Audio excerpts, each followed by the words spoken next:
1962 model bullet.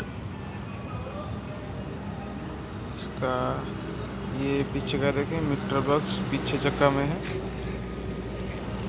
देख रहे हैं, पीछे का चक्का में मीटर बॉक्स है। और इसका रजिस्ट्रेशन होने वाला है, ये गाड़ी